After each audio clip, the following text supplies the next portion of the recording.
Have you ever been in that situation? Maybe you're at a conference or just, waiting in line for coffee, and you really want to talk to someone in English, but the second you try to open your mouth, your mind just goes completely blank. You just can't find that one sentence you need. Oh, that feeling is so common. I think it's really important to say that up front.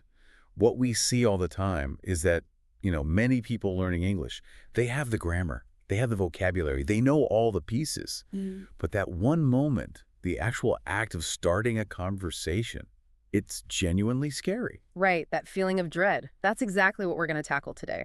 Our whole mission for this deep dive is to show you how to start a conversation with anyone in English and to do it naturally, confidently, and just without that awful, awkward feeling. We're looking for the shortcut past that first wall. Because that's the whole thing, isn't it? That initial hurdle. It's not really about keeping the conversation going. It's just about getting the ball rolling in the first place. If you can solve that startup problem, everything else gets so much easier. And the root cause is almost always just overthinking. We get stuck in this anxiety loop, right? What if I sound weird? Or my personal favorite, what if they don't even want to talk to me? And that loop just makes it harder to think. But this is where we need a total mental shift. The biggest insight we found is this, and it should take a lot of the pressure off immediately. Native speakers, or really any friendly person, they do not expect perfect English. That is not the goal. Okay, wait.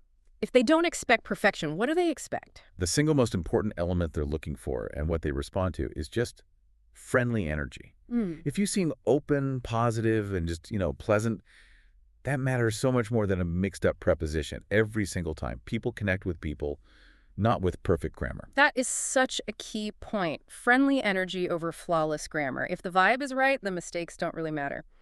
Okay, so let's get practical. Let's move into the strategy that can immediately make you sound more natural. We're calling it rule number 1, comment before you ask. This is absolutely fundamental.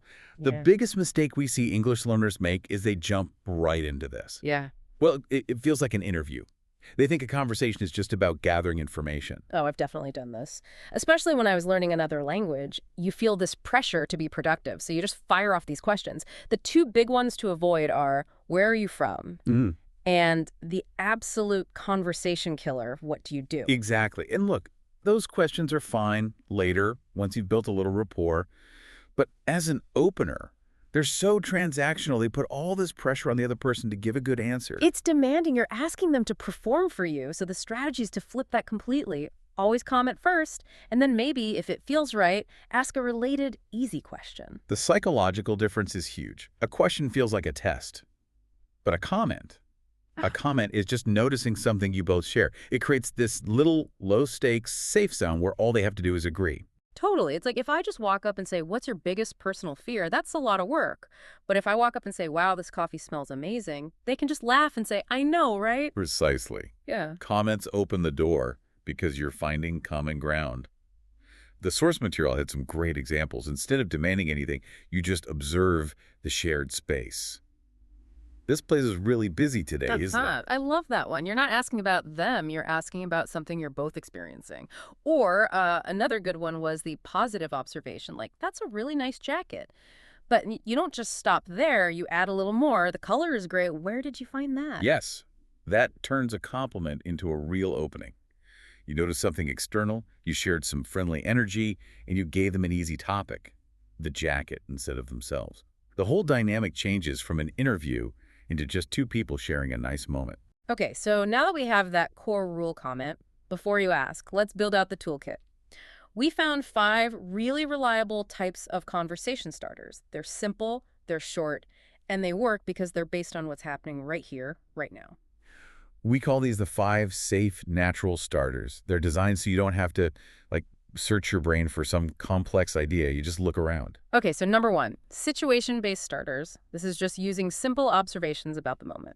Yeah, this is the safest one because you're basically just stating a fact. If you're outside, it's really hot today, isn't it? Or, wow, look at all this traffic. You're just connecting over the weather or the commute, the ultimate human connector. And the key is finding the one thing everyone's thinking. If you're in a long line, this line is moving so slowly, it's perfect, everyone feels it. Right, and then their response gives you something to work with.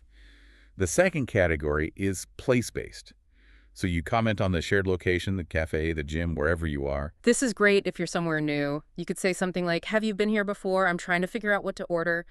It's a really gentle way to ask for a little help. Or if it's a popular spot, you can just confirm what you're both seeing. This cafe is always so packed, right?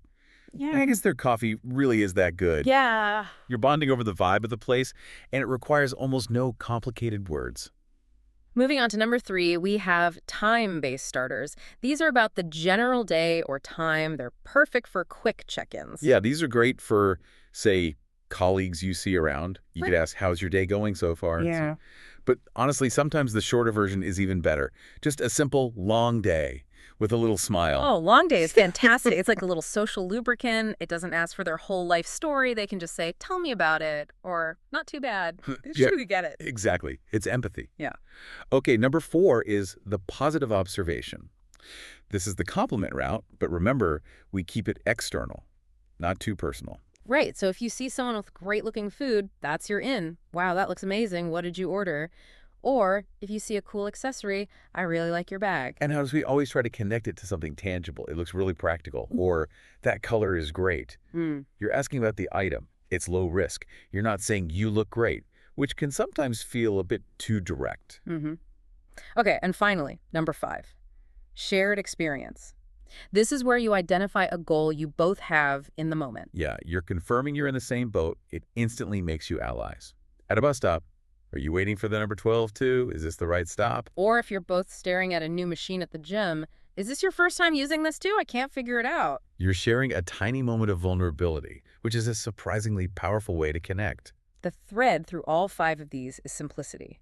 You do not need a long, perfect sentence. You just need a short, relevant comment delivered with that friendly energy. Okay, that being said, starting is only half the battle. So we've used a perfect starter. Success. But then they answer you. And that little panic monster starts to creep back That's the in. next big challenge, right? They respond, and the learner's brain goes, okay, now I have to say something brilliant and complex, Yeah, and that pressure just stalls everything. right. But conversation, especially at the beginning, it's about reacting, not performing. You don't have to be profound, you just have to be responsive. That's it exactly. Instead of trying to force some complicated follow-up sentence, just use simple reactions to keep the flow going. It buys your brain a few seconds to catch up.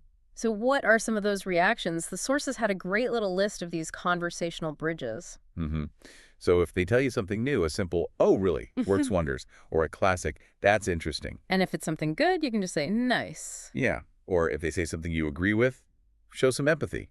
Yeah, I feel the same way. Huh, yeah. The goal here is just to keep the ball in the air. These little phrases are like conversational glue. They're so important. They show you're engaged, and they buy you that 3 to 5 seconds you need to think, which prevents that awful freezing silence. Okay, so before we wrap up, we should probably touch on 3 common habits that they really hurt a learner's confidence. Yes. Number 1, don't memorize long scripts. Scripts are the enemy of natural conversation. I mean, what happens if the other person doesn't follow your script? You memorize a whole paragraph, and they ask a slightly different question, and your whole plan just collapses. You freeze. The second habit is translating directly from your own language into English. This is a guaranteed way to sound a little awkward. Every language has its own rhythm. When you translate word for word, it slows you down, and the sentences can come out sounding kind of robotic. And the third one, which might be the most important, never apologize for your English. Ugh, we hear this all the time. Sorry, my English is bad. Think about what that does. You're immediately putting yourself down and signaling to the other person that you're anxious. It just sets a negative tone. So what's the alternative? You shouldn't just pretend you're fluent if you're not. No, of course not. But you don't need to apologize. Instead of that negative phrase, just use a confident one. Something like, I'm still learning. It's positive. It's honest. It shows you're confident in your process. Right. And that confidence you show matters way more than getting every single word right. People respond to that approachability, not to, academic precision. Exactly. So with all that in mind, here is a clear, tangible challenge for you. Tomorrow, just commit to starting one small conversation in English. Pick a safe place, a coffee shop, a checkout line. And use one of those 5 safe starters. Yeah. That's it. Don't aim for a long chat.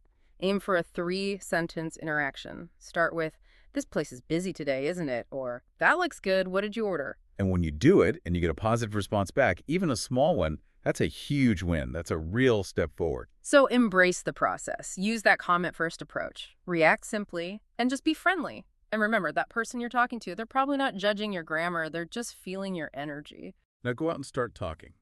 We'll see you next time.